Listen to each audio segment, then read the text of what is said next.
Hi, welcome to the School of Tao. This episode is all about fragmentation of self, why we create different parts of our consciousness field when we're children and actually carried over from past lives, and then how we reintegrate those parts back in so that we can move forward and walk the path of our soul. Because when we have fragmented parts of self, the psyche, our field of consciousness, however you want to refer to it, these parts create tension and resistance against the path of the soul, what's called the way, walking the way.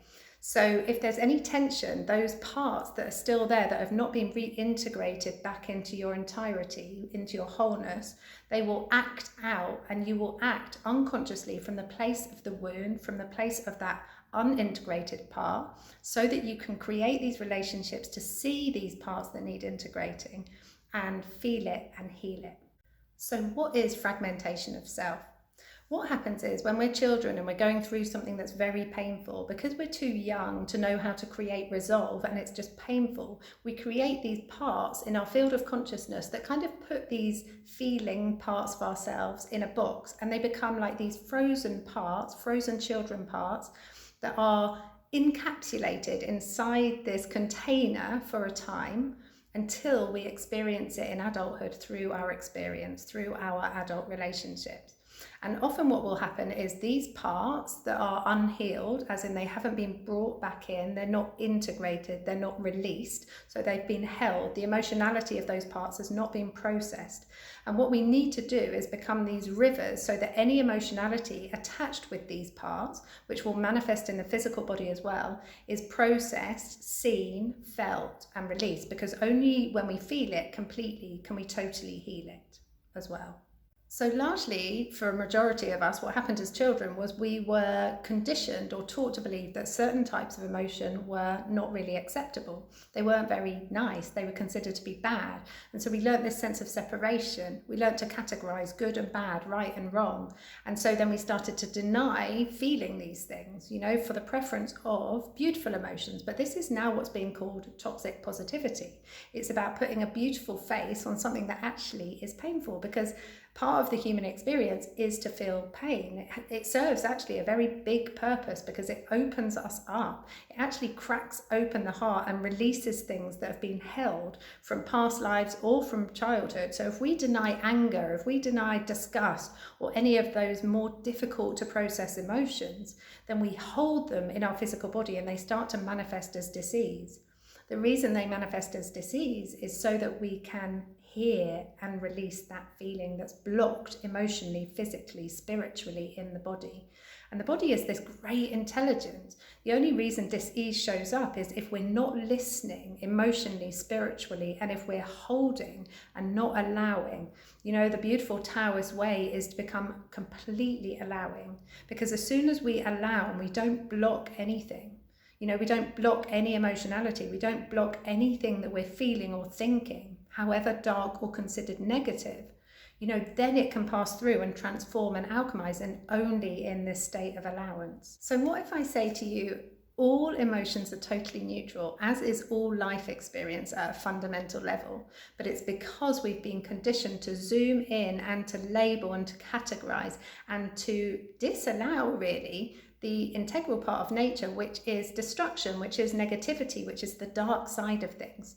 And as soon as we stop avoiding those dark sides or those negative sides of our personality and start owning them and integrating them, then we can elevate those traits. Every single trait is potential and dormant inside of every single one of us, but we have a choice about how we respond to those traits and how we express them, either in their positive or negative polarity.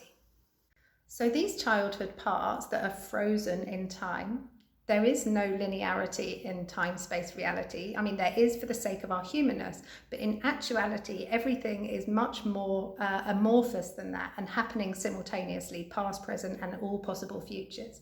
So these childhood frozen parts from the seeming past are available for you to communicate with in this moment right now. And this is the work to call back, to open into the field of awareness, your field of awareness, to communicate and dialogue with your beautiful inner child or children. Because as soon as you give them space, it's called reparenting, then you start to ease the tension that exists between you and your soul path walking. So when we call in our inner children, we just need to make space to hear them. It's a simple process of asking them, visualizing them, dropping into the body, dropping into your third eye, really tuning out external noise and seeing where your inner child is. You know, when you're triggered and activated by somebody and by an experience, this is a doorway and a portal into your healing. What tends to happen in a majority of humans is that there is a movement away from something that feels uncomfortable or triggering or activating. But actually, the only way is through. There's a beautiful story actually in nature where buffalo know this sentiment very, very well. If they see a storm on the horizon, instead of turning away from it to avoid it, they turn and face it head on, and they walk straight into the storm, because they know in this innate intelligence that if they go through the storm now, as soon as they see it, instead of run away from it, they will get to the peace and the clarity and the clearness the other side. So this is really the job, to not avoid anything that feels uncomfortable, and to allow all of those parts of you that might really feel very uncomfortable to feel, and be witness and hold space for those parts so that they can be heard. You know, it's literally a question of like, how do you feel? Where are you? What landscape are you in? What are you feeling? And what can I give to you right now? Because as soon as we give ourselves what we need and we satisfy our inner children, reparenting them, then they stop feeling needy at all. This is the paradox effect. As soon as we give love to something that feels needy, they stop needing from us. And then we can really walk the path of worth rather than acting out, often unconsciously, from this place of the wound. So when your inner child acts out and is leading the show, often the results are undesirable, or they're taking you into this place that feels very uncomfortable, very triggering, very activating, and often there's like this turbulent emotionality. You might even feel explosive and not know what to do with the emotionality. For any time you feel this surge of emotion riding through your body when you're experiencing something in a relationship dynamic, you can, as soon as you feel it, start tapping on your body to regulate your system. You could tap anywhere that you feel intuitively called to touch. And when you do this, it starts to signal to your nervous system that actually you're safe, you're always safe, and that the regulatory system that is always operating, supporting you, spirit, will support you as soon as you start to tap your physical body and bring you back into a state of restoration and equilibrium. And then we can act from a place of stability.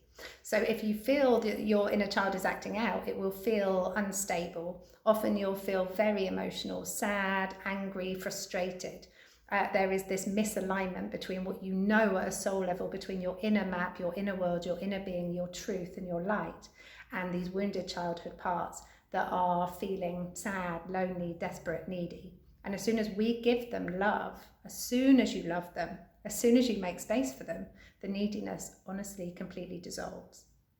So the work with parts work is to not avoid any part of you, particularly the shadowy parts, particularly the parts that you feel most restrained or negative towards, particularly the parts that feel really uncomfortable to feel in the body. The more you can go towards those parts, the more they'll start to release. The more we avoid something, the more it persists. The resistance creates persistence, and it actually creates inflation as well. So you can sedate or distract or avoid for a certain amount of time, but the more we resist our natural nature, which is surrender, leading, this feminine state of natural nature leading first, then the more we will be taken into masculine, shadowy places, so that we're actually tenderized through this very shadowy, harshly rigid, excessively masculine energy, which is never seeking to own anything. It's just seeking to break you open back into your original nature. So looking, really making space for these parts of your inner children daily, definitely weekly, will start to ease the tension. I call it going to worst case scenario. If you allow yourself into the worst you could think, the worst of the feelings, like let it all surface through you, when you give permission for that to take place, the alchemy is rapid. You know, it's like when you give your attention to something, you give it space, and in this space only can it transform. So whatever you attend to, with the power that you attend to it, in the equal and opposite, it will transform as much as you attend to it with your light. So long as you're looking in love, so long as you're looking in light and with curiosity and exploration, not with any judgment or any criticism, only with compassion, because it is this softness that overcomes every single harshness. So often what happens as humans is that we create these beliefs and kind of blueprint rules of thumb. This happens when? This happens because we, our mind, the ego mind, this sense of linearity and limitation, is trying to control and not sabotage, but protect us from going into further pain. But pain as a part of the human experience is mandatory. The suffering is optional according to our choice about what we surrender back into the flow of life and oneness. So as an example, if I park my car somewhere and I get a parking ticket, there might be a part of me that is thinking, or my mind is thinking, right, I need to park somewhere else because when I park in that space, I get a ticket. But the truth is that I was just in a particular energy that was feeling unfair, or that life is punishing me, or that, unexpected costs come out of nowhere, whatever is the energy or the belief beneath it. And as soon as I heal and release that belief and change my energy, I won't experience that again. So we can apply this manifold to anything in our life, right? If we change our energetics, then we don't have to experience that same thing again. And we don't have to be protective. We can keep the heart open. We can keep acting from this place of our values, doing what we love, doing it in the way that we would do. And we will meet with different responses to our energy as this echo, as this universal blueprint, responding as a mirror to the energy that we are in. It is no more complicated than that. So what we avoid will keep going, keep coming, keep inflating until we take the lesson. So the most powerful thing we can do in any moment, in any experience, every experience, is ask, what must my belief be beneath that response, beneath that experience? What was I anticipating? Why am I attracting that? And what is the lesson? What do I need to release? And as soon as we ask these questions all the time as they arise, and say, I'm willing to have my perception changed, or I'm willing to surrender whatever belief it is that led to the experience of this that was undesirable, I am open to seeing where I need to release that from my body and how to release it from my field. And as soon as you ask the question, the response and the solution will come. So orient your attention towards what needs to be released. And all the time, ask your inner child, check in and be like, what is it that you need? What can I give you? Because as soon as you give yourself what you need, then whatever you experience in your relationships will change as well. And you actually won't even have to ask for the change. You'll just experience the change because your energy has changed too. And remember that whatever you experience, whatever you attract, is also present in you. And it's just about having the courage to look without any judgment and be like, wow, that's an amazing opportunity to have that mirror reflection through my relationships. What do I need to open? What do I need to heal? What do I need to surrender? What do I need to see? What do I need to learn? And just with this curiosity, like really experimental. And from this place, we can like move, adjust, heal, integrate, surrender, and then act more and more out of the place of worth rather than the place of the wound. And always the place of worth is going to feel enlivening and ecstatic and illuminating and beautiful, but also looking at the darknesses is an essential part to get to the light. What hurts you blesses you. The darkness is your candle. Don't avoid anything. Go straight into it like the buffalo, and then you'll reach the peace and the calm quicker. See you next time.